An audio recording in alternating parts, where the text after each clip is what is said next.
So I'm really very honored that he has invited me over at this Harmony Forum, and he has asked me to talk about education system in Pakistan.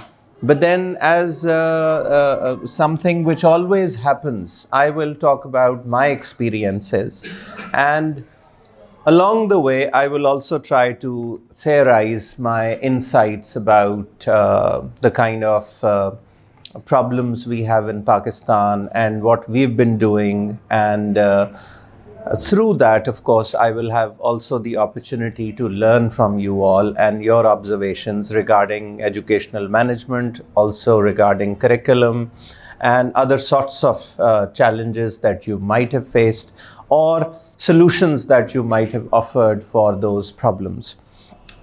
So today, first of all, I would begin with the help of a review that I did of a very important book, which was written by my senior friend. I've learned a lot from him, and former Vice Chancellor of Allama Iqbal Open University, Dr. Shahid Siddiqui. His book was published a few years ago, it was published in 2016. Its title is Education Policies in Pakistan.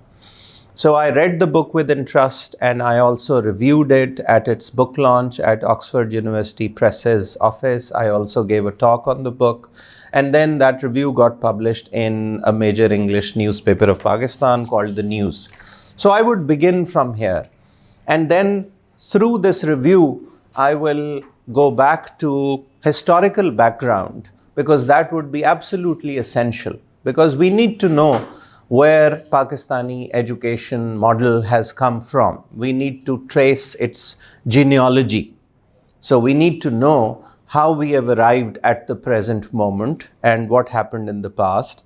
And then afterwards, I think we'll be talking about the problems which are probably embedded in that system. We'll be talking about those paradigmatic issues. And then finally, probably towards the end of the discussion, I will talk about some of the solutions that may be at hand, which may not be very short-term solutions, but still, as educators and as educational managers, and probably even as educational entrepreneurs and as teachers and as curriculum designers, what is it that we can do to somehow overcome those problems? So this is a brief roadmap of what I'm going to share with you today. And quite obviously, I'll be talking about my experiences as well. Now, I'll begin with this rather very interesting fact that I got to know about through that book of Dr. Shahid Siddiqui. It's, of course, a very good book, and all of you can learn a lot from the book. Education Policies in Pakistan, Politics, Projections and Practices. That's the complete title. Now, I started this review with this. Iqra was the first word that was revealed to the Prophet of Islam. However, an add-on it received during the Zia years transformed it into an eerie term, into a strange term. And the term was Accra Surcharge. It meant, now this was something which was implemented during Ziaul Haq's period. It was called Accra Surcharge. And what was it?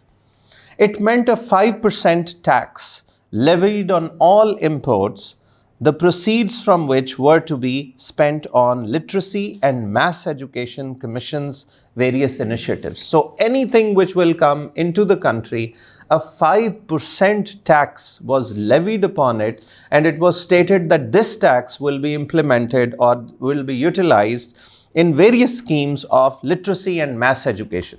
Now, that's quite an innovative idea.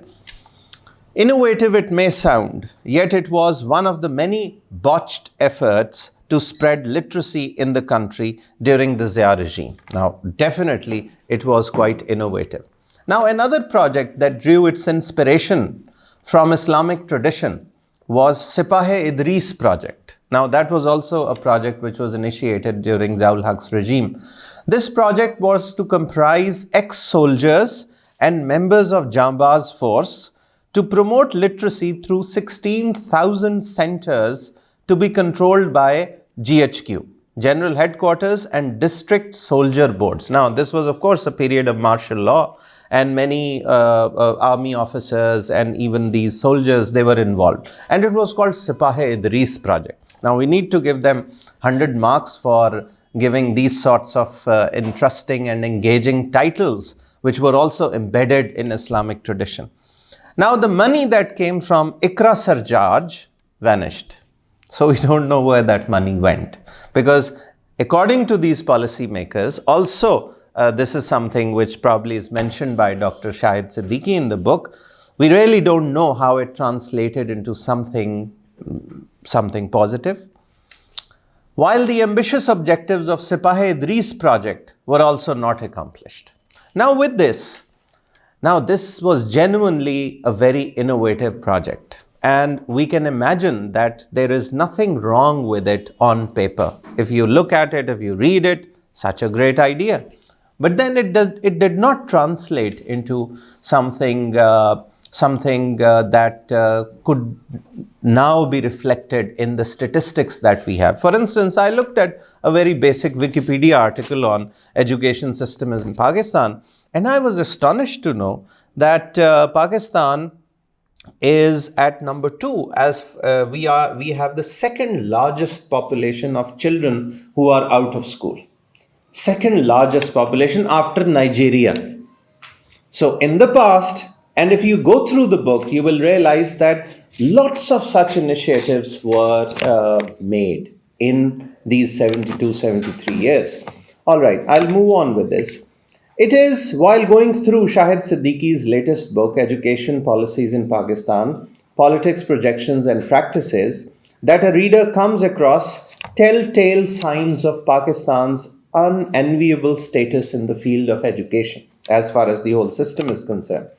A reader of his 320-page book, well, this is about the book. The way the book is structured, it's really very useful. So he takes one issue, and then he discusses how that particular matter was addressed in all the education policies, starting from the first one, Pakistan Education Conference, which was held in 1947 at Punjab University. Now, chapters 1 to 13 take us from the first report of the Pakistan Educational Conference, 1947, to the last education policy of 2009. Each time by focusing on one aspect of the policies. So this is something very useful. So I think I am also promoting the book, but believe me, I am not going to get any cut in the sales of the book. So the book has 6 appendices. These add-ons include, so this is about the book, but now let's talk about the issues that are discussed. The lenses that the author has employed in discussing educational policies are most relevant to a critical discourse on education in the Pakistani context. From looking at the ever-changing backdrops of educational policy making to the perennial concerns of literacy and universal primary education, there is hardly any significant issue pertaining to education that Dr. Siddiqui has left unaddressed. Higher education, so these are the issues that are discussed, that how these were addressed in all these educational policies. For instance, higher education, female education, language issues, technical and vocational education, special education, religious education, madrasas, curriculum, textbooks, teacher and teacher education are also dealt with separately. So all these issues are discussed there. So one feeling that we develop when we go through the book, which of course discusses all the policies, is that a lot has been done. So if anybody says, for instance, that our politicians are not concerned, what is it that our policy makers are doing? They are doing a lot. If you read about it, you get to know about so many different things that were done in the past. Now, in the final chapter, Dr. Siddiqui writes, since this is the first part of the presentation when I initiate the talk or discussion with the help of this review that I did of this important book on Pakistan's education system. So this is what he writes. Dr. Siddiqui writes, a trend that emerged in the recent past is the patchwork of reforms funded by donor agencies in the areas of universal primary education, literacy and female education. Now this is a very interesting dimension, that all along we've had this foreign support. Now, in a while, we are going to discuss it. How useful has that an arrangement been for Pakistan? Such patchwork strategy, this is what Shahid Siddiqui writes. Such patchwork strategy may prove good for neatly written end of the project reports, bragging their success, but they are of little use for sustainable outcomes.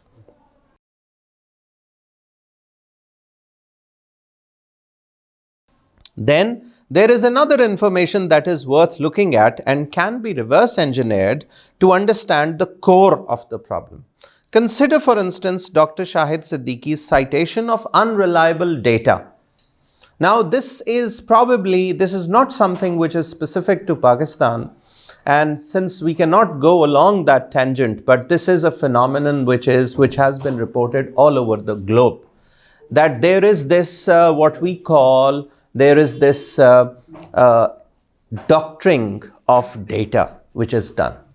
Just to justify that results have been accomplished, at the end of each project, these slick reports are submitted, presentations are given, and I think that in that boardroom or in those offices or in those reports, it is said that, well, mission accomplished, we have already done that. But there is a lot of that happening here as well. For instance, data regarding literacy rate. Dr. Shahid Siddiqui's citation of unreliable data regarding literacy rate in the country. So today, if we read any data regarding literacy, we, I think, need to take it with a pinch of salt. We don't know whether that data is reliable or not. For instance, in 1992-93, the data regarding Pakistan's literacy within educational documents vary. And in different reports, we have 41.3. That in 92-93 literacy rate of Pakistan, what was it? 41.3. In other reports, we have 34.0. In other reports, we have 31%. And in other reports, we have 35%. So that's another problem, that the data that we get, I'm not a social scientist. I have absolutely no knowledge of SPSS or NVivo or other softwares that are used for this data crunching or whatever we may call it. But still, data has to be reliable. And for these data as well, on a side note, we know that even our government agencies rely on NGOs. And they ask them to provide them data because they don't have it. Despite the fact that they have these huge salaries and privileges and government vehicles and whatnot. But still, those bureaucrats, they don't have that data. Thus, the suggestions that come from him in the last chapter carry So, Dr. Shahid Siddiqui himself, as far as educational issues are concerned, although he is a Harfan Maula, mashallah, he's a creative writer, he's a professor, he's a researcher. But as far as education is concerned, whatever comes from him, that's quite reliable because he's also a son of the soil. He hasn't come from abroad. He's not a foreign consultant. He has taught, he has written books, he has taught at various universities. So, the suggestions that come from him carry a lot of weightage. The recommendations given by Dr. Siddiqui are sieved through the analysis that he has made in the first 13 chapters of the book. Now, an interesting table I have not written here since I know him as a friend and we've had lots of discussions about these matters. So I know what sort of critique he has offered, and probably towards the end of my talk, I can talk a bit about those suggestions as well. Now, another interesting fact that is there in the book is an interesting table presents the number of pages in the 9 policy documents discussed in the book. ये बड़ी दिलचस्प बात मुझे लगी कि he has given a table and it simply mentions number of pages of these 9 educational policies.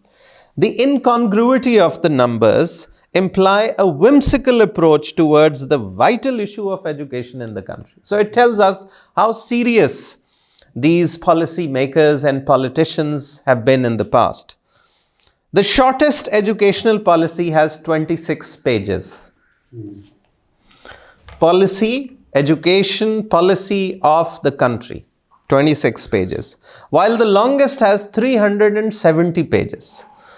So we can wonder what would explain these mood swings of our government or policy makers, that at one point in time they are giving a policy which has 26 pages, and in other years you have a policy which has 370 pages. At least it tells us that the system itself is not very serious about this core and vital issue of education in the country.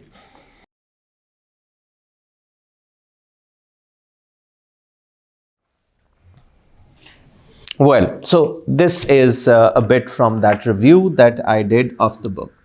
Now with this, kindly keep this information in mind, and of course this would be a very useful resource going through the book, reading it. It would definitely be a very interesting read. Now apart from that, if we go back, because still I would say Pakistan in that sense is a young country. So if we trace the lineage of Pakistan's education system, one, I think, problem is that our policy makers, especially these NGOs and governments, they fail to engage with the past, with the colonial past. They try to ignore it very conveniently. They try to brush it under the carpet. They try to say, well, they have left. Now please stop talking about them and try to do something yourself instead of blaming the British colonizers. Now the point is, well, apparently that is quite plausible, but the fact is that the structures still prevail. The structures that were established during the colonial period, I think those structures still prevail. And now, since I work at a university, all over the world, it has now become common knowledge that education cannot be separated from politics. Rather, this is the most, I would say, contested terrain as far as politics is concerned. Why? Because that's the sort of power you acquire if you make people think the way you want them to think. If you want to make people feel the way you want them to feel. And one very important imperative during the colonial period, as we know from Macaulay and others, was that this region, what they called, of course, India or Hindustan, that it has a very rich history and they are very fond of their past. They have accomplished a lot in their past, and we need to do something about it. We need to change their identities. Just a while ago, Bakht Saab was talking about this very crucial issue of identity. Now, what they decided in 1835, now we have to keep in mind that we never took that colonization of our land in an easy manner. Now we know even when we went into decadence after death of Aurangzeb Alamgir, native indigenous intellectuals started theorizing, started giving their ideology, how we can come out of it. So for instance, we know that by 1730s and 1740s, Shah Waliullah was already theorizing what has to be done. And he wrote his great works and he wrote letters to various rulers and he was analyzing the situation and he was trying to convince initially the aristocrats that you need to realize what has to be done.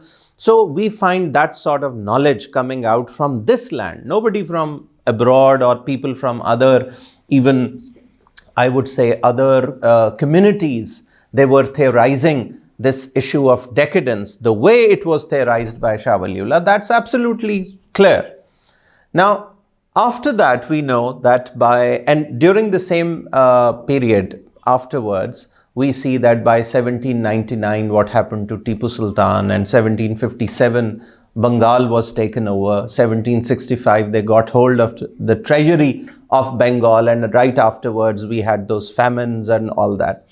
Later on, 1799, Tipu Sultan was martyred, and by 1803, they had kind of captured Delhi. Although the ruler was still there, as it is famously said and it's written in history books, that they gave this kind of deceptive slogan, Khalq Khuda ki, Mulk Badshah Salamat ka, Hukum Company Bahadur ka. Because still legally they did not acquire the land. They said, well, your Badshah is there, he is ruling. But in fact, they had taken over the country by then. So it was during that time that you have that famous Fatwa Darul Harb that was given by 1803. Now this is important to contextualize what was going on and how education was used as a tool to conquer our land. Because it was, for instance, there's this title of a book by Gauri Vishwanathan. She's a professor of English. She teaches at Columbia. She's from India. She came to Pakistan last year. I met her as well. In fact, her work became the inspiration for my thesis that I did. The title of her book is Masks of Conquest. Masks of Conquest. So education was also a mask for conquest which was going on. So 1803, categorically Shah Abdul Aziz said, well, the country has been taken over and we need to expel them. That struggle for freedom started. And what was happening later on, if we read Aisha Jalal's Partisans of Allah, History of Jihad in South Asia, the details are offered. Now, right after that, what happened was that this struggle for freedom was initiated, what we commonly call jihad. Later on, we see that they were fighting with them. So in 1831, at Jihad-e Balakot, Shah Ismail Shaheed and Sayyid Ahmed Shaheed, they were also martyred. Now, it is in that context that they were deliberating what should be done, because these people are fighting against us. And especially if you look at the rest of the world, there were so many colonies which got colonized without even realizing that we have been colonized, without any sort of freedom struggle. There have been colonies, for instance, in what are those islands called in the Central American region, that even when they got freedom, they literally requested the British to come back and rule them. And now the British are ruling them. So it was not a given that we were colonized and these people that they automatically realized that, because deception was in the air. So it was in this context that they, for instance, they called this brain or this intellectual whose name was Macaulay. They called him to India. He was a member of this East India Company and he gave them this formula. And what was that formula? He said, we need to change identities of a class of people. They were never interested in mass education. They were interested in creating a class. And what did Macaulay say in 1835? He said, we need a class of persons Indian in blood and color, but English in taste, morals, opinions, and intellect. Now, these are four dimensions which encompass our whole personality: opinion, intellect, taste, and morals. So he said we need to create this class, and Gauri Vishwanathan calls it stratified conferring of power upon a class. Stratified. So they were not, all right, education is power, but they were not interested in conferring this power onto the masses.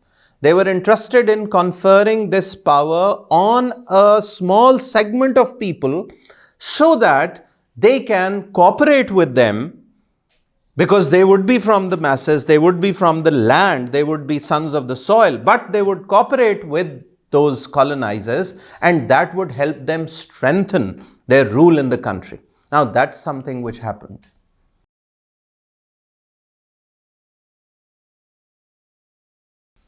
Now usually when we look at this statement from Macaulay, we only talk about English education and things of that sort.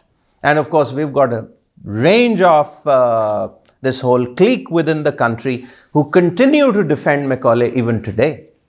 But all over the colonial world or the post-colonial world, it has now been laid bare that this is what they had in mind. So they went on and they established, and by this time they had established schools and colleges. In 1857, they established first 3 colonial universities: University of Bombay, University of Calcutta, University of Madras.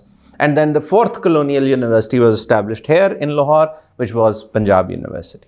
Now, it was during this period that there were native intellectuals who understood what was going on. It was not only about English.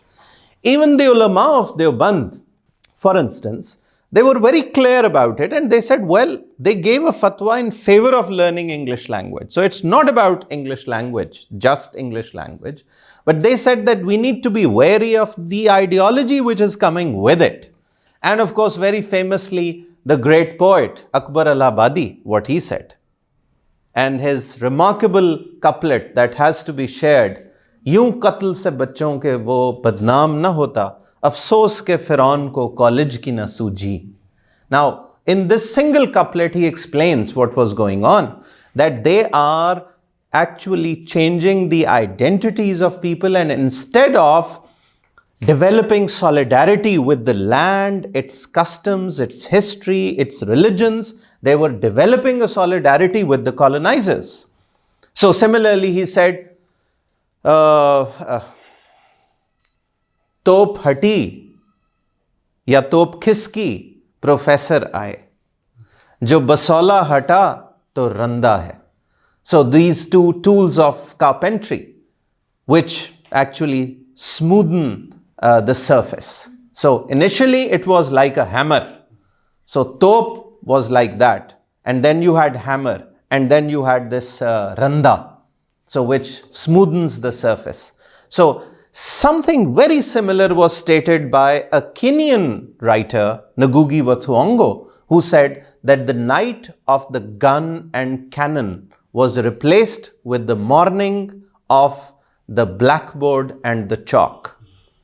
Physical violence of the battlefield was replaced with the psychological violence of the classroom.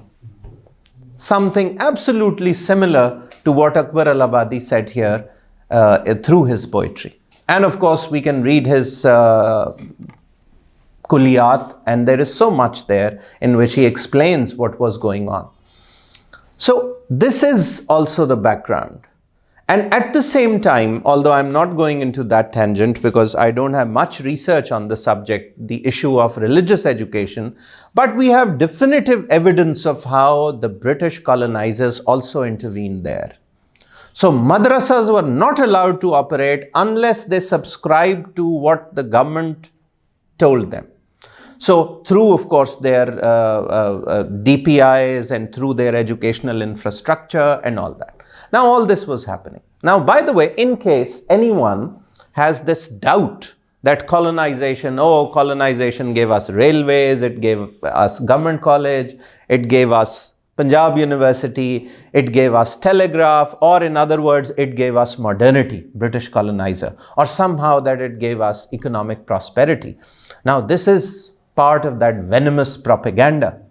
Now, first of all, these educational institutions were established to create that same class which would work for them, not for the masses, not for the ordinary people, not for the land, but for them.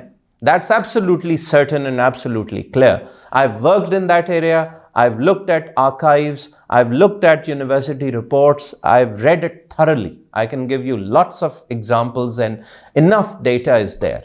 Those educational institutions were instituted not to educate, but to create that class so that they could ensure their prolonged rule. Absolutely certain about it.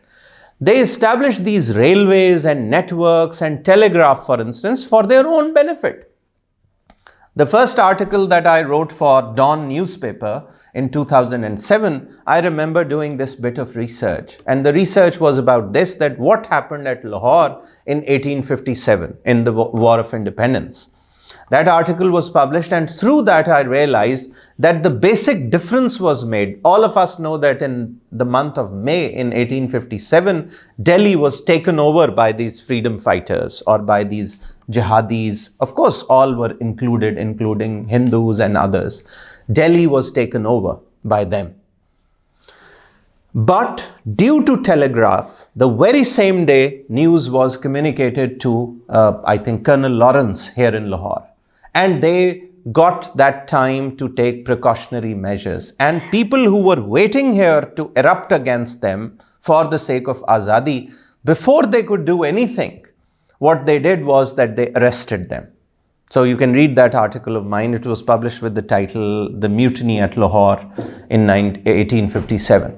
So telegraph, I'm trying to debunk that myth that these technological advancements were made to benefit us. No, not at all. Similarly, if you look at railways, you realize that railways was first of all developed here. The network was made. Why? Because they were taking raw material from our country. How much of a load can you take on a bullock cart? बैलगाड़ी पे कितना यहाँ से raw material आप लेके जा सकते हैं? So what they did was that railways was there to transport raw material to ports, and number two, to transport their army so that they could quell rebellions within the country, or they called it rebellions. Of course, we were fighting for our freedom.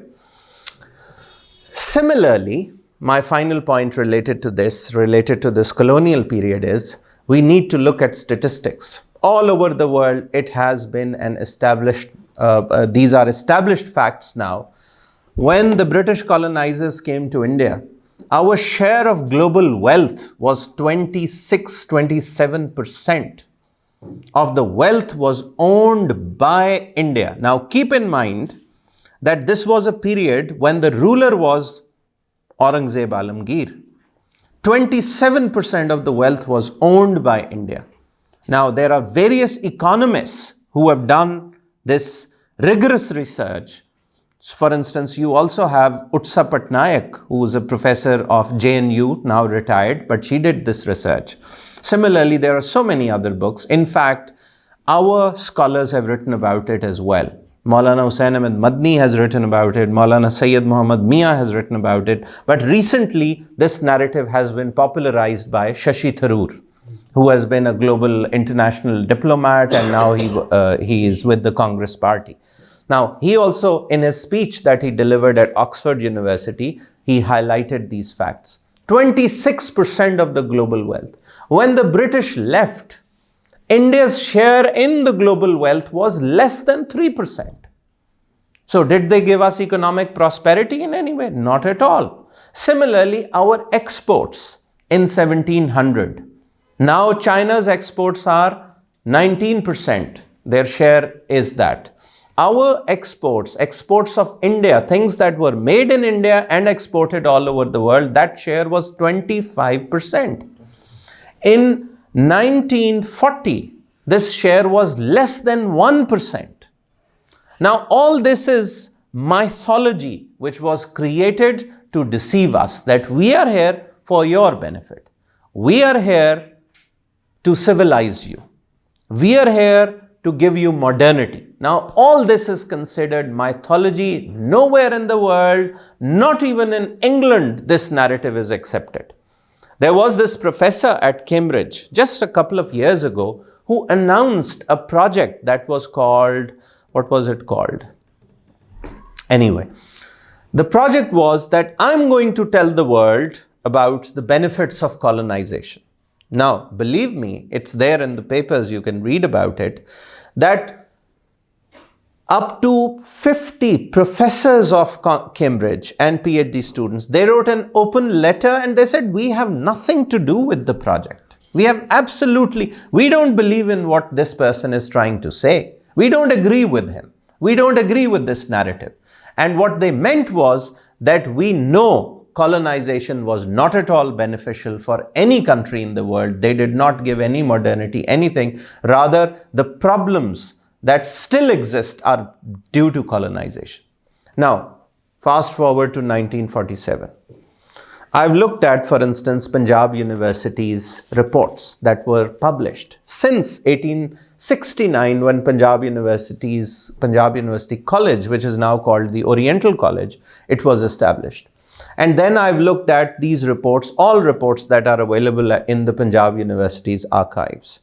So I wanted to know, when we got freedom, is there any debate of any sort that now we are entering into this phase of freedom and we were ruled by them, we were enslaved or colonized by them? So now there is a need to do research, to write history from our perspective, to write or to decolonize history, to create new syllabi so that we may educate our masses and genuinely empower them.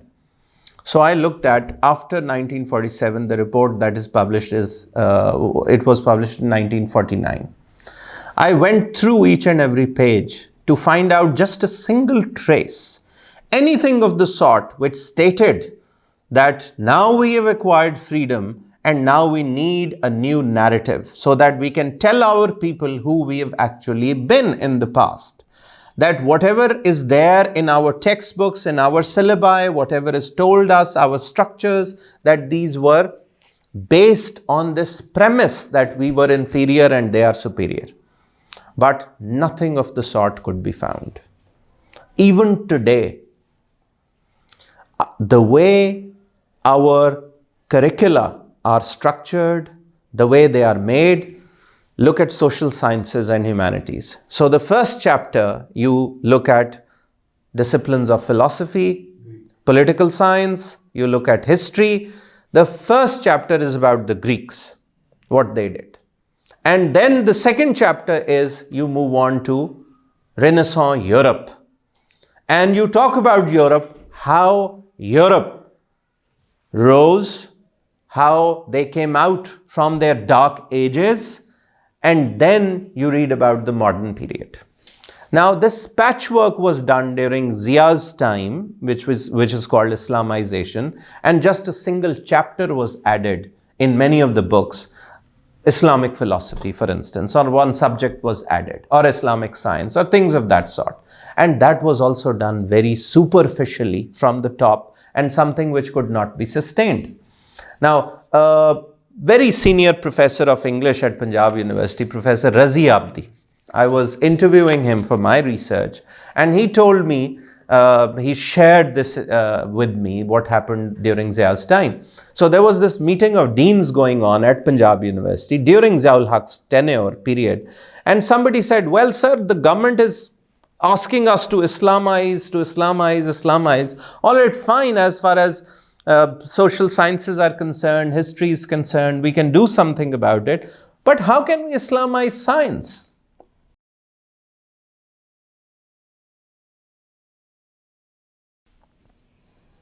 And then somebody explained. He said, well, science is that when two atoms of hydrogen, whatever happens chemically, merge with an atom of oxygen, it transforms into, or these transform into water. Islamization of science is that when hydrogen atoms and oxygen atom, they merge, this will inshallah transform into water. So that is Islamization of science. Now this tells us that it was done in a very superficial manner, and real paradigm shift did not come about. Now with this, if I move towards the final segment of my talk, I would say, based on my experiences, so the problem is, as I stated earlier on, if you read the history of what things have happened. Now, something very important is, since we are now dealing with post-1947 period, 1947, nothing of the sort happened. But it did not happen automatically. It was managed. How? The first meeting or conference that was held regarding education, of course, was organized by Punjab University, which was already, keep in mind, it was a colonial institution. People who taught there, they were educated, they were part of that class of people, Indian in color and blood and color, but English in taste, morals, opinion. They believed in the fact that if we have to proceed, we have to follow the West. So that was in their minds. So in 1947, something very interesting, and I keep sharing this with my friends, and that we need to explore it further. The consultants who facilitated the first education conference in 1947, they were the Ford Foundation. Just yesterday, I downloaded a few papers about their role, and of course, those are celebratory papers, but we need to dig out this history. And I believe the way, if you understand the connection between education and politics, That was a deliberate attempt on their part to make sure that things happened the way they wanted it to happen. So if, as far as education is concerned, something similar was happening. So in education, you had Ford Foundation as consultants for the first education conference. They were probably giving the funding. They were facilitating those delegates. And at the same time, you find these defense pacts of 1954, CETO and CENTO. And we were, of course, part of the American bloc, American capitalist bloc. We were part of the bloc. So education was not separate from that. Similarly, we see things happening, and I'm pretty sure that in all these educational policies, we had this foreign engagement or intent, or they were the ones who were calling the shots. Even today, foreign NGOs like DFID, like USAID, they are funding most of the projects in the name of educational reform, whether it is Alif Elan or whether it is any other project of that sort.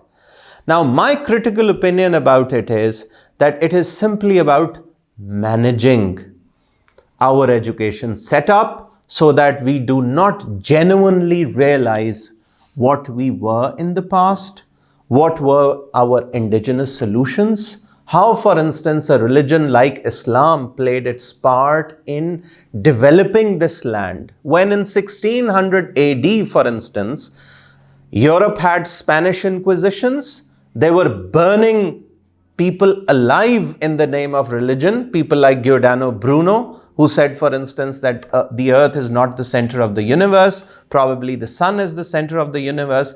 In 1600 AD, here in India, with consultation of religious scholars, laws were made and it was written that everybody has religious freedom to profess your religion because it's about La ikraha fid deen. Just yesterday, I was giving a talk somewhere and I quoted that example of Hazrat Umar Farooq, who had a slave, keep in mind, slave, who had no rights. And we are talking about 7th century AD, all his life, that slave remained a Christian. Hazrat Umar tried to convince him, but never enforced his religion on him. Until Hazrat Umar Farooq's death, that slave remained a Christian. So we can see, and now finally moving towards the conclusion, we can see that as far as education is concerned, this foreign intervention, and at the same time, because of the very same system, we have different viewpoints regarding our past, regarding our religion, regarding why we are alive. What are we supposed to do in the world? So for instance, you go and talk to graduates of HSN College and ask them what sort of a worldview they have. And then you go to Jamia Ashrafia and talk to them what sort of worldview they have. Or you go to any other madrasa and talk to them what sort of worldview they have. You go to graduates of LUMS and talk to them what sort of worldview they have. So we find all these differing opinions, and all this is patronized by the system. So if you have these differences regarding big questions of what life is about, what our living is about, what our priorities should be, and all this is patronized by the system itself. Now, this is a colonial relic, and the system itself is promoting this sort of diversified or stratified kind of worldviews and belief systems in the society. Then how can we promote tolerance? Because the question, finally, I would conclude with this example. Imagine there are 3 to 4 people who have studied, for instance, allopathic medicine. They've done their MBBS. And then there are a few people who have studied Ayurvedic medicine. And then there are a few who have studied, for instance, Unani Hikmat. And then there are a few who have studied homeopathy. All right. Now, give them a patient.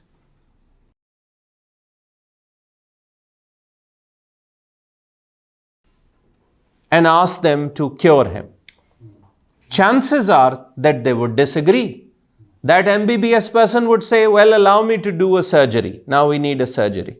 The homeopathy will say, well, no, you should not do it. I'm going to give some medicine which should be given to him for the next 3 months and he'll get better. And then the other person would come up with a different solution. This is happening. And all this is happening under the umbrella of this system. So what we call Pakistan's education system, we have various systems. So within Pakistan, we have so many different systems. That's why we have so many different fault lines. And every single day we witness this difference of opinion, lack of tolerance, our disagreements. So this is a design that we have to understand and then do something about it. Thank you very much. So now we have question time. If you have any question, feel free to ask. So, as we have said, majority of our development projects are funded by donor agencies, DFID. For example, in education sector, in health sector, even the construction projects, monitoring projects, everything is funded by DFID. So, if they stop it or we want to replace it, I don't think so. We are capable to raise funding to generate our own resources.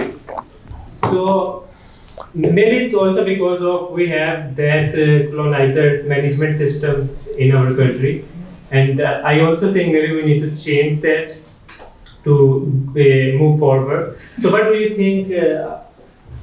How would we learn that? How can we generate our own resources to say no to international donors? I would like to put a counter question, and the question would be, when you say we, what do you mean by it? Because this we is very problematic. Because in this we, you place in this very large box, you put the rulers of this country, you put the aristocracy of the country in it, you put feudals in it, and you also put people who are standing outside and who are now digging this, whatever is they are digging outside. And you put your laborers in it. You put your tillers of land in it as well. So when we say we, what do you have in mind? Of course, the rulers. But then what about ordinary people? When you say what should we do it, I think first of all we need to segregate. There is something which they have to do, but they are not going to do it.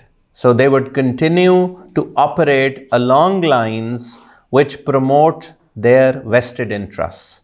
So don't expect that your rulers will have a change of heart. Suddenly one morning they'll wake up and they'll have this change of heart and they'll say, well, let's do something for the country. They are not going to do it. Because they are constrained. They are constrained by their own ambitions. They are blinded with that something which is there in the Quran. And I'm a firm believer, obviously due to my teachers and due to the influences that I've had to look at the Quran from this perspective, that they follow al-hakumut takasur. Because they belong to that paradigm. So they are not going to change. Now, with this understanding, what about the rest of the people? Ordinary members of the members of this population. We who represent the masses. And then again, we have this different segment. So we are teachers, we are, for instance, educational managers, we are maybe educational entrepreneurs. What sort of things we have to do? That brings us to this final question. So for instance, I'll just share my experience.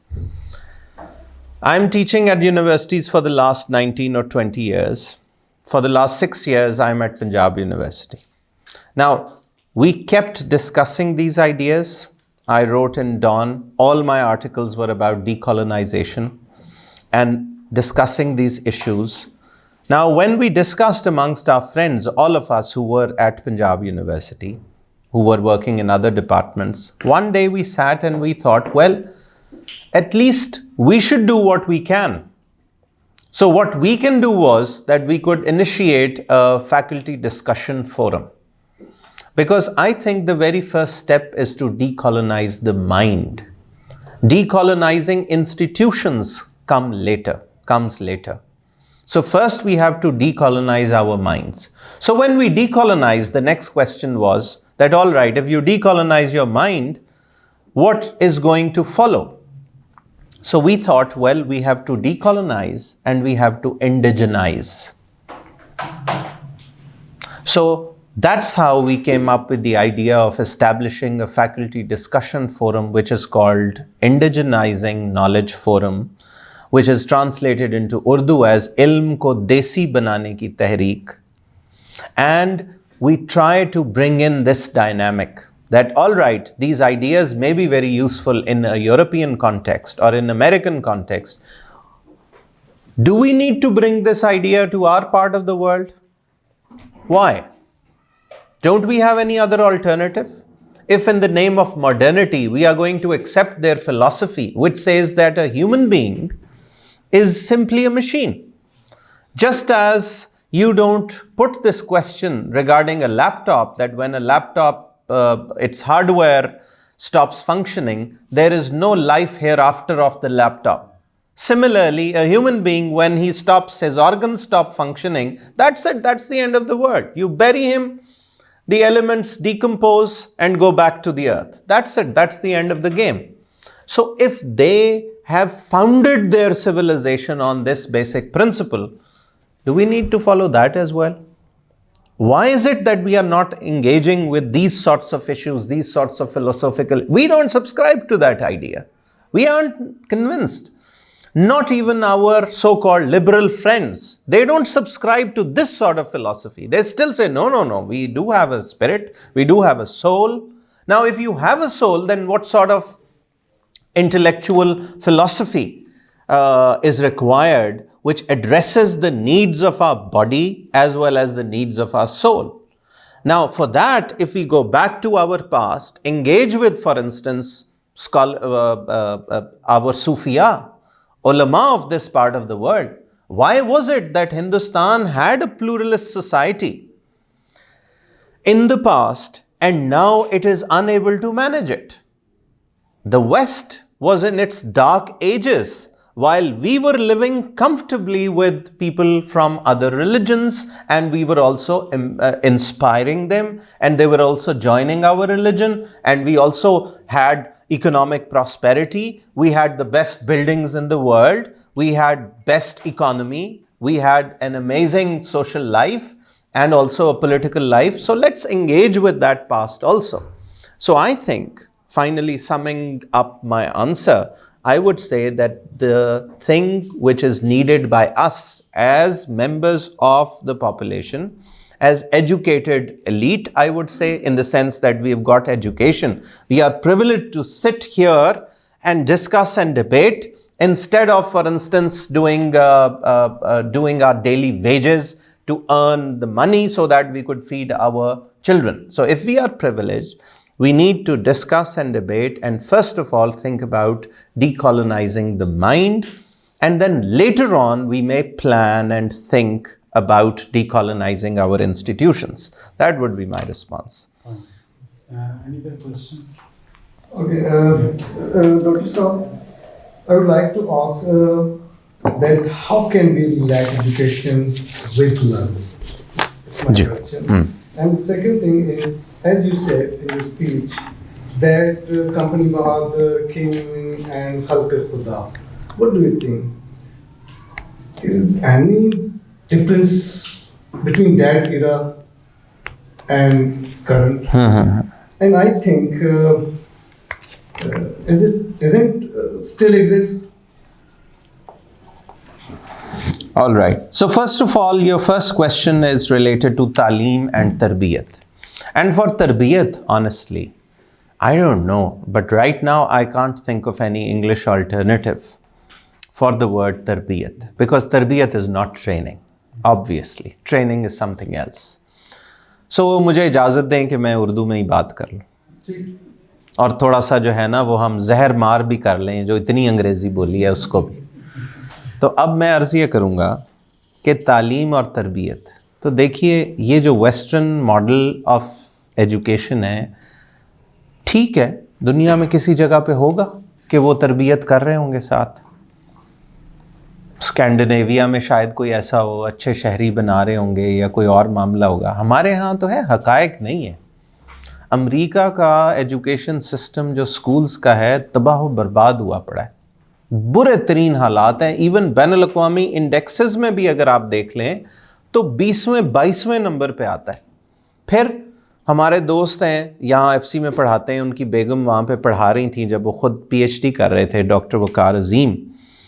تو وہ انہوں نے بتایا کہ، اور ان کو کہتی ہیں جب پہلی دفعہ مجھے وہ جاب دے رہے تھے اپنے اسکول میں تو اس کی پرنسپل نے مجھے بٹھا کے باقاعدہ طور پہ بتایا کہ جی باہر سے یہ نہیں پتہ چلتا، آپ لوگ بھی آتے ہیں، ہمارے بہت شدید قسم کے پرابلمز ہیں. کون سی طرح کے؟ ڈرگس کے بھی پرابلم ہیں، اور یہ ویڈیو گیمنگ اور اس طرح کے، تو یہ ہمارے بہت یہاں پہ ایشوز ہیں بچوں کے. آپ ضرور، میں تو کہوں گا آپ ان کو بلائیں، میرے سے کانٹیکٹ لیں اور ان کے جو تجربات ہیں وہ شیئر کریں. ظاہری بات ہے میں جنرلائز نہیں کر رہا، کیونکہ فوراً لوگ کہیں گے وہ تو جی سپر پاور ہے اور فلاں فلاں، لیکن حقائق بہرحال کچھ اور طرح سے ہمیں دیکھنے ہوں گے. خالی مروبیت کے دائرے میں ہم نہیں تجزیہ کر سکتے. یہاں کی جو روایات ہیں اس کا آج کہیں ذکر ہی نہیں ملتا. ہائر ایجوکیشن میں مثال کے طور پہ اب ایک چھوٹی سی بات یہ ہے، عقلی انٹلیکچول بنیادوں پہ ہم دیکھیں، جو یہاں مثال کے طور پہ جو صوفیاء تربیت کرتے تھے، اپنی شاعری کی بات کرتے تھے. ابھی چند دن پہلے ہم نے بک کلب میں ہمارے دوست نے اخلاق و فلسفہ اخلاق پہ گفتگو کی، جو مولانا حفظ الرحمان سہاروی کی کتاب ہے، اور میں آج کل اس کو پڑھ رہا ہوں، اور کتنی وہ شاندار اور خوبصورت کتاب ہے. تو ان جیسے لوگ اگر تعلیمی نظام اگر بنا رہے تھے یہاں پہ اور تربیت ہو رہی تھی، جس میں سے جو ہے ہر شعبے کے لیے افراد میسر آ رہے تھے، بھئی کوئی سٹرکچرز تو تھے نا کہ دنیا کی ٹاپ کی اکانومی یونائٹڈ نیشنز کی رپورٹ کے مطابق 200 سال تک ہندوستان دنیا کی پہلی اکانومی تھی مغلوں کے دور کے اندر. کیا سسٹمز تھے جو چل رہے تھے. آپ کو اسی بہانے وہ دیکھیں نا کہ کیا ہوتا ہے، وہ الف آگے بڑھنا ہے تو الف بے پے پڑھنا ہے. آپ کو وہ کیمپین یاد ہے جب یورپ والے بنا رہے تھے آکسفورڈ اور کیمبرج، تو ہمارے ہاں تاج محل بنائے جا رہے تھے. اب ہمارے اندر اتنا رچ بس گیا ہے یہ تصور، حتیٰ کہ ہمارے دینی لوگوں کے اندر بھی، حالانکہ حقائق سے انتہائی برعکس ہے. میں نے خود اسی موضوع کے اوپر ڈان کے اندر ایک آرٹیکل بھی لکھا تھا کہ یہ بالکل غلط بات ہے. پہلی بات، آکسفورڈ کیمبرج تو 11ویں اور 12ویں صدی میں بنے ہیں، اور تاج محل بنا ہے 17ویں صدی کے اندر. دوسری بات، سارا ڈیٹا موجود ہے، اکانومسٹ نے کیا ہے. کون سے لوگ بھوکے مر رہے تھے جب تاج محل بن رہا تھا؟ قطعاً نہیں مر رہے تھے. اور ان پروجیکٹس کو بھی آخر اس کا جو آرکیٹیکٹ، اچھا وہ آرکیٹیکٹ نہیں ہوگا کیونکہ اس کے نام کے ساتھ آرکیٹیکٹ نہیں لگتا، استاد احمد جو لاہور کا باشندہ تھا، جو ڈیزائنر تھا تاج محل کا، یعنی کہ پوری دنیا اس سے مروب ہے، تہذیبی اس کو ایک اعلیٰ ترین درجے کا شاہکار سمجھتے ہیں. آج ٹرمپ صاحب جیسے افراد بھی وہاں آگے کھڑے ہو کے تصویریں کھنچا رہے ہیں میلانیا ٹرمپ کے ساتھ، اور ہم ایسے لوگ ہیں، ذہنی غلامی ایسی بیٹھی ہوئی ہے کہ ہم اس کی بنیاد پہ نادم اور شرمندہ ہیں. یہ نہیں سوچتے کہ وہ کیا انجینئرنگ ہوگی، کیا ان کی مینجمنٹ ہوگی. اور آج ہمارے سے ایک برج نہیں بنتا، باہر سے کنسلٹنٹس بلاتے ہیں. تو کیا ہیومن ریسورس اور سکل کا کیا لیول تھا کہ ان لوگوں نے اس جیسی عمارتیں شاہکار، یہ صرف ایک مثال ہے جو بنائی، جو سینکڑوں سال کے بعد بھی آج کھڑی ہوئی ہیں، اور وہ ایک مارول مانا جاتا ہے. تو اس کو ہم سیکھتے، اس کی بنیاد پہ اس علم کو دوبارہ تلاش کریں. کیسے تربیت دیتے تھے، میٹیریلز کو تراشتے کیسے تھے، سنگ مرمر کو کیسے کرتے تھے، ان کی سپلائی چین کیا تھی، اس کی بنیاد پہ آج جدید علم ہم تخلیق کریں، یونیورسٹیوں میں پڑھائیں. جب اس کو کوئی پڑھے گا ہمارا نوجوان، تو کیا وہ سینہ فخر سے پھلا کے نہیں دنیا بھر میں کہیں بھی جائے گا اور کہے گا لے کر آؤ ایک ایسی مثال دو، ہم نے تو یہ بنا دی تھی 17ویں صدی کے اندر. ایک چھوٹی سی مثال ہے. تو اسی طرح تربیت بھی تھی کہ کس طریقے سے اس کی مثالیں ختم ہی نہیں ہوں گی اگر ہم جائیں دیکھیں کہ کس طرح کا فوکس تھا. مثلا چھوٹی سی بات ہے کہ ہمارے سب تعلیمی سسٹم کے اندر ایک بات تھی کہ جتنی کائنات تمہاری ذات سے باہر ہے اتنی تمہاری ذات کے اندر بھی ہے. بلے شاہ کی ہم شاعری پڑھتے ہیں، داتا گنج بخش یہاں بیٹھ کے، وہ ان کا ایک بڑا مشہور جملہ ہے کشف المحجوب میں، کہتے ہیں کہ تم جو ہے وہ جنگلوں سے گزر کے اور وادیوں سے گزر کے تم خدا کے جو ہے وہ حرم میں جاتے ہو کہ وہاں خدا کے نبیوں کے آثار تھے، مگر تم اپنی خواہشات کے جنگل اور اپنی نفس کی وادیوں سے گزر کے اپنے من میں نہیں جاتے کہ وہاں پہ تو خود خدا آباد ہے۔ اب کتنی اہم بات ہے۔ اسی طرح جو بلے شاہ فرماتے ہیں کہ نس نس وڑنا ہے مندر مسیتی کدی من اپنے وچ وڑے، مقصد تو یہی تھا نا کہ اپنے اخلاق، اپنے باطن کو بھی صاف کرنا ہے، اور ہماری ہر تربیت کے اندر وہ پارٹ تھا۔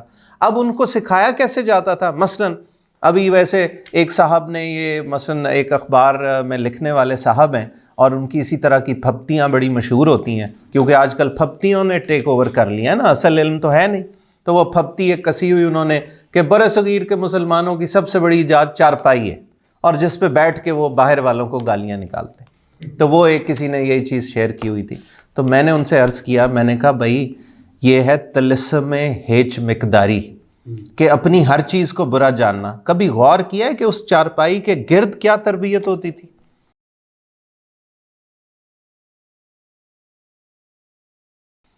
کہ کس طرح ہم سب جن کا گاؤں دیہات سے بیک گراؤنڈ سے تعلق ہے، ہمیں پتہ ہے چارپائی پہ بیٹھنے کے کیا آداب ہوتے تھے۔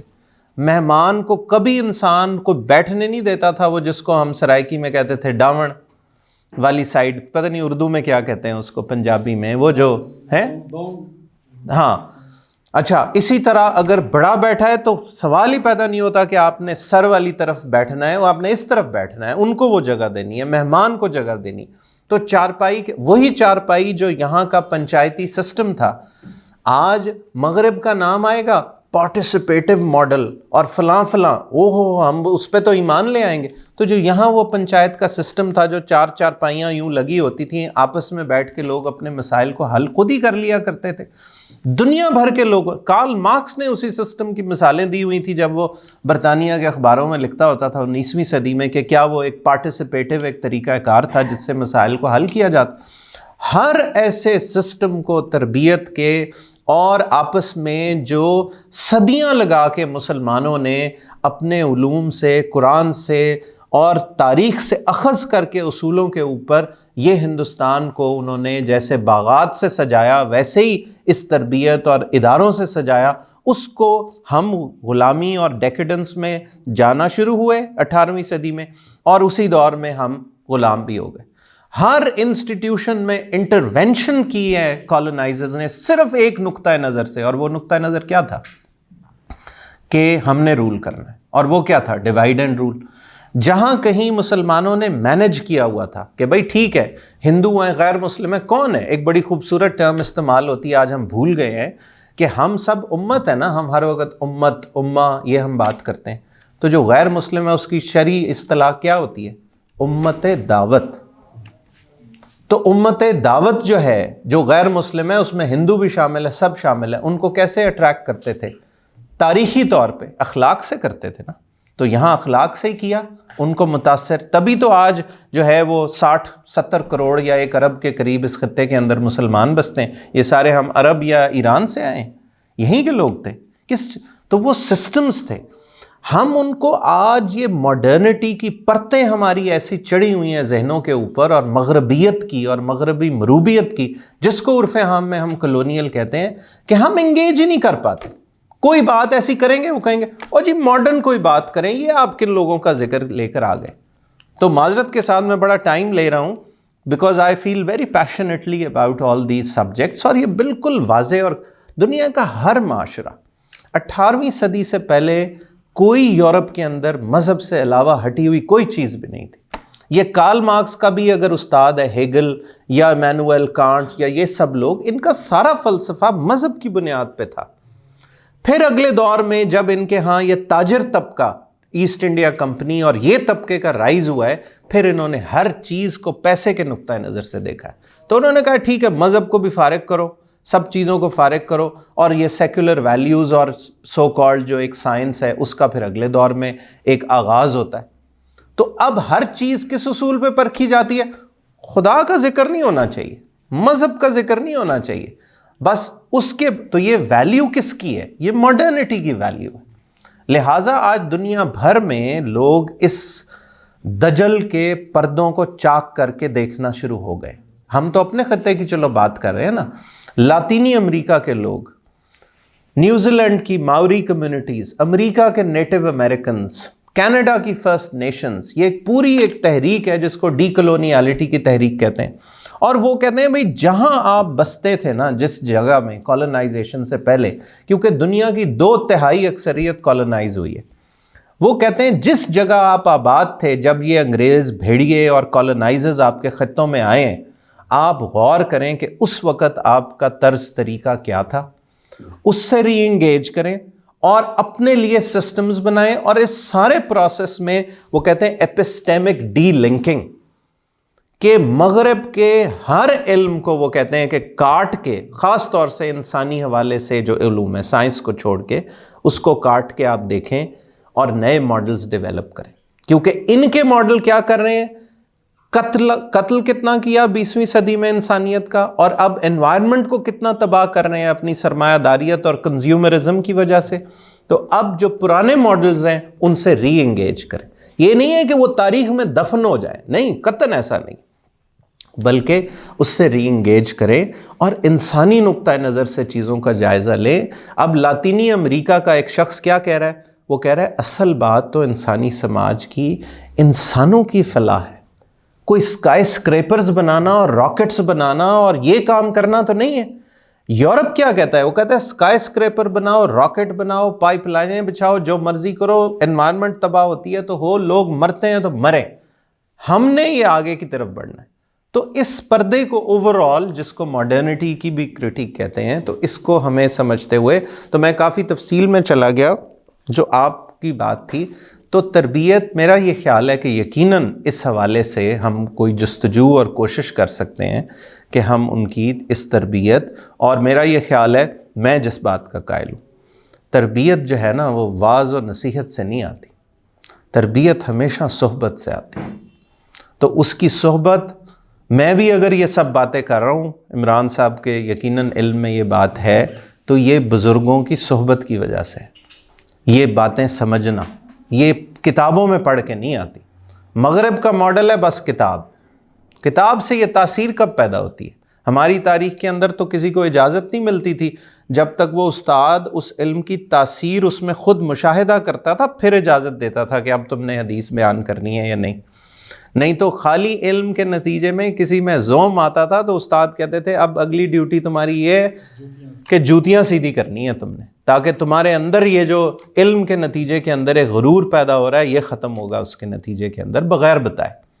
سو اس طرح کی چیزیں. باقی جو آپ کی وہ اگلی بات تھی، تو یقیناً ہم تو خود ایکیڈیمکلی اگر ڈسکس کریں تو ایک ٹرم استعمال کرتے ہیں نیو کلونیلزم. تو ہم نیو کلونیل فیز سے گزر رہے ہیں، اور اسی کو اردو میں ہمارے جیسے دوست ہیں ناصر عباس نیر صاحب اور سب لوگ تو اردو میں لکھتے ہیں، وہ کہتے ہیں پس نو آبادیات. تو ہم پس نو آبادیاتی دور سے گزر رہے ہیں، یہ آزادی کا دور ابھی شروع نہیں ہوا. بہت شکریہ. سوال چھوٹا سا میرا، ایشوز جو آپ نے ڈسکس کیے بہت زبردست تھے، اور میں بہت شکر گزار ہوں کہ بہت لرننگ ہوئی اس تھوڑے سے ٹائم میں. آپ نے بہت چیزیں بتائیں. ایک سوال جو مجھے پریشان کرتا ہے کہ پولیٹیسائزیشن ہے یا امپلیمنٹیشن ٹھیک نہیں ہوئی، یا ہم این جی او ڈریون ہے، جیسے بھائی نے بات کی کہ پیسے ہم باہر سے لیتے ہیں ان کی مرضی کی. لیکن آپ نے جیسے فرمایا کہ آپ نے خود ریسرچ کیا کہ ڈی کولونائز کرنے کے لیے کیا کام کیا گیا ہے، آپ کو کچھ نہیں ملا. اب میرے ذہن میں سوال یہ آتا ہے کہ اس کام سے تو گورنمنٹ نے ہمیں نہیں روکا ہوا. یعنی آج اگر ہم اعلان کریں دار-ے-ارقم میں بیٹھ کے کہ جی 10 بچے ہمیں دیں، ہم ان کو اچھے مسلمان بنا دیں گے، ہمیں مل جائیں گے، لیکن ہمارے پاس کوئی موڈس آپرینڈی موجود نہیں ہے کہ ہم نے ان کو کیسے بنانا ہے. تو یہ تو گناہ گورنمنٹ کا نہیں ہے یا پولیٹیشینس کا نہیں ہے. تو اس 73 ایئرز میں کسی نے نہیں سوچا کہ اس کو ٹھیک کیسے کرنا. یعنی ہمارے پاس کوئی 5 اسٹیپ ایسے ہیں کہ جی یہ 1 2 3 4 5 ہم کام کر لیں تو ہم ٹھیک رستے پہ چلنا شروع کر دیں گے. ڈیبیٹ اپنی جگہ ٹھیک ہے، وہ کوئی پہلا اسٹیپ وہی ہے، لیکن کیا یہ ڈیبیٹ شروع کرنے کے بارے میں پچھلے 70 سال میں کبھی نہیں سوچا گیا، اور اس کے آگے ہم نہیں گئے کبھی؟ بہت سی ہاں آپ بھی ایڈ کریں، لیکن میں اس ایک جملے میں کہہ دیتا ہوں. وہ کہتے ہیں نا کہ ہم بہت معصوم ہیں، اور ہم سب معصوم ہیں. ہم یہ سمجھتے ہیں، وہ کہتے ہیں نا کہ ہند وہ کیا کہتا ہے, کون سا شعر ہے اکبر آبادی کا جو ہند اللہ کو جو ہے ہند میں سجدے کی اجازت نادا یہ سمجھتا ہے کہ اسلام ہے. جو نیشنل کریکولم ہے وہ کون بناتا ہے, کس کے ذریعے سے بنوایا جاتا ہے, بس میں وہی یہی سینٹینس ایڈ کرنا چاہتا تھا. طارق صاحب میرا اصل میں نا اینگل ڈفرینٹ ہے. میں یہ کہہ رہا ہوں کہ گورنمنٹ کی پابندی ہم پہ نہیں ہے. ہم اگر آج 10 بچے مانگیں پیرنٹس سے ہمیں مل جائیں گے اچھے مسلمان بنانے کے لیے, کیا ہمارے پاس کوئی ایسا میتھڈ موجود ہے کہ ہم بنا لیں؟ اس میں تو گورنمنٹ کا کوئی قصور نہیں بنا سکتا. During your debate, you were saying that we will go in a solution. What we have done in this educational situation? What we have Done in this in this regard, regarding solutions. تعلیمی صورتحال میں ہم نے کیا کیا, آپ نے کیا کیا اپنی ریسرچ میں؟ دیکھیں میں نے تو عرض یہ کیا ہے کہ میں تو ہم ہر کسی مقام پہ ہیں. اچھا جی جی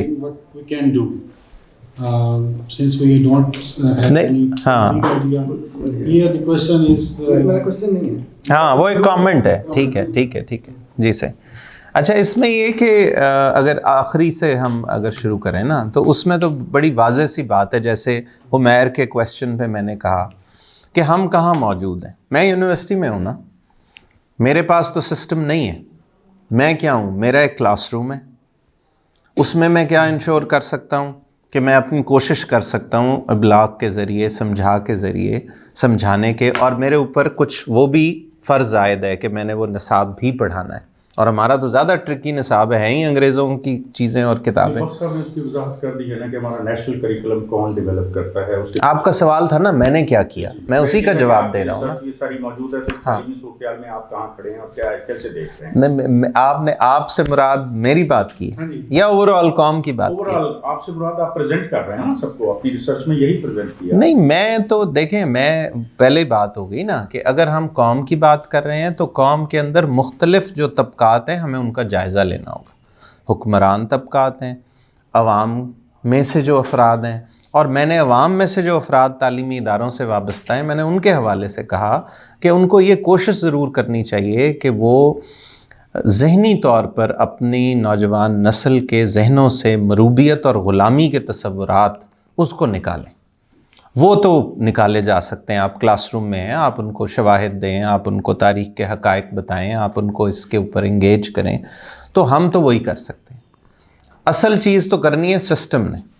اب اگلا سوال یہ آ گیا کہ سسٹم بھی تو ہم ہی بناتے ہیں. نہیں ہم نہیں بناتے, ہمیں اکنامک ڈائنامک دیکھنا ہوتا ہے. جیسے انہوں نے اشارہ کیا, پیسے کہاں سے آ رہے ہیں. کوئی بھی انیشیٹو شروع کر رہا ہے, اب یہ والا جو انیشیٹو تھا جو جیو ٹی وی پہ چلتا رہا, وہ کیا سکھا رہا ہے آپ کو؟ یہی سکھا رہا ہے نا کہ آپ نے یورپ کی غلامی کرنی ہے.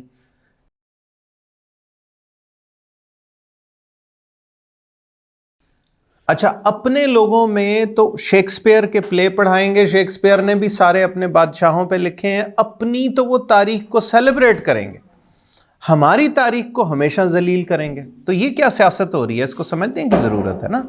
حقائق کیا ہیں وہ سمجھنے کی ضرورت ہے. تو اسی طرح سے سسٹم ایک نتیجہ پیدا کر رہا ہے, وہ سسٹم کی وجہ سے یہ انتشار نظر آتا ہے ہمیں. اس کو ہر کوئی, اب کون جسٹیفائی کرتا ہے اس بات کو؟ کیا ہمارے ملک میں 7-8 مختلف طرح کے تعلیمی نظام نہیں ہیں؟ اگر مدارس کی بھی بات کریں تو مدارس کے اندر کتنے سارے وفاق ہیں, 4 وفاق ادھر ہیں, پھر ادھر انگلش میڈیم, اردو میڈیم, عوام کے بچے, حکمرانوں کے بچے. کیا مجھے بتائیں حکمرانوں کے بچوں کا کوئی مسئلہ ہے انگریزی سیکھنے کا؟ جو ایچ ایس این میں, ایل جی ایس میں پڑھتے ہیں, لکاس میں, شعفات میں پڑھتے ہیں, کیا ان کا کوئی مسئلہ آج تک ہوا ہے کہ یار انگریزی نہیں آتی؟ یہ کس کا مسئلہ ہے؟ عوام کا مسئلہ ہے. کیوں ہے؟ لوگوں کو تو 8 زبانیں آتی ہیں. ہمارے ہاں ایک انگریزی سیکھنا اتنا بڑا ہوا کیوں بن گیا؟ چونکہ ڈیلیبریٹلی اس کو اس طرح سے انہوں نے سکھایا نہیں. تو اسی طرح کوئی اس حوالے سے میرا کوئی دعویٰ نہیں ہے. میں تو یہی کہہ رہا ہوں کہ ہم وہاں یونیورسٹی میں ہیں تو ہم یہ ڈائلاگ ڈیبیٹ ہی کر سکتے ہیں, وہ ہم کر رہے ہیں. اگلے درجے میں ہم جو سوچ رہے ہیں وہ یہ کہ اب ہم نے ایک سیشن کرنا ہے جس میں 22-25 اساتذہ سے ہم یہ درخواست کر رہے ہیں جو ایک پیج پر آ رہے ہیں کہ آپ اپنے اپنے شعبے پہ, مثلاً آپ پولیٹیکل سائنس سے وابستہ ہیں, آپ اب اکنامکس ڈپارٹمنٹ میں دیکھ لیں, ساری سرمایہ پرستوں کی, سرمایہ داریت کی اکنامکس پڑھائی جاتی ہے.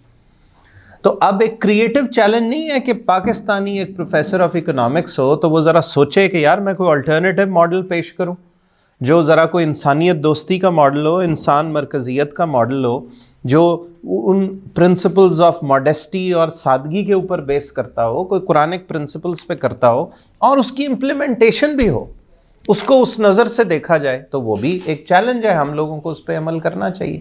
اپنے انفرادی دائرے میں ہم کر سکتے ہیں جو آپ نے بات کی, اسی طرح جو آپ نے کہا ہے بالکل کریں, لیکن پیچیدگیاں جیسے جیسے آپ آگے بڑھیں گے, کیا ایک انسان جس کی تعریف ہی ایک سماجی اس کی حیثیت ہے, کیا سماج میں سارے سسٹمز بیس کر رہے ہوں, انسان دشمنی کی بنیاد پہ, جھوٹ پہ بیس کرتے ہوں, اس کے اندر آپ یہ پاک پارسا انسان مسلمان کیسے نکالیں گے, یہ تو بتائیں. تو کیا یہ ماڈل خود حضور صلی اللہ علیہ وآلہ وسلم کا ماڈل ہے کہ وہاں سے آپ وہ ابو جہل کے نظام کے اندر آپ جو ہے وہ 7-8 جو ہے اچھے مسلمان پیدا کر دیں؟ اگر وہ کیے تھے تو اسی اصول پہ کیے تھے کہ الٹرنیٹیو سسٹم اسٹیبلش کرنے کی ضرورت ہے, اور انہوں نے کیا, اور نیا پیراڈائم شفٹ لے کر آئے نا. حضور نے جد و جہد کی, مدینہ کی ریاست جب بنائی تو جو نیا آئین دیا تو وہ میثاق مدینہ کا تو پیراڈائم شفٹ تھا نا. تو کیا اس میثاق کے اندر حضور نے نہیں لکھوایا کہ سارے لوگ جو ہے مذہبی ڈفرنس کے باوجود ایک قوم ہے؟ لکھا ہوا ہے اس کے اندر میثاق مدینہ کے معاہدے میں. تو آج کیا وہ ملٹی ریلیجس معاشروں کی ایک بنیاد نہیں بن سکتا؟ بن سکتا ہے. اب ہمارے حکمران کیا کریں گے؟ وہ نام لیں گے, بلکہ الٹا بدنام کرتے ہیں کہ نام لیتے ہیں, حقیقت میں لوگ سڑکوں پہ کھڑے ریڈیوں والے آنسو بہا کے رونا شروع ہو جاتے ہیں اگر ایک صحافی سوال پوچھتا ہے گزارا کیسے ہو رہا ہے. آپ سب دیکھتے ہوں گے. تو اب اس سارے ماڈل کے اندر ہمیں سوچ سمجھنے کی ضرورت ہے کہ کیسے ہم ان چیزوں کو دیکھیں.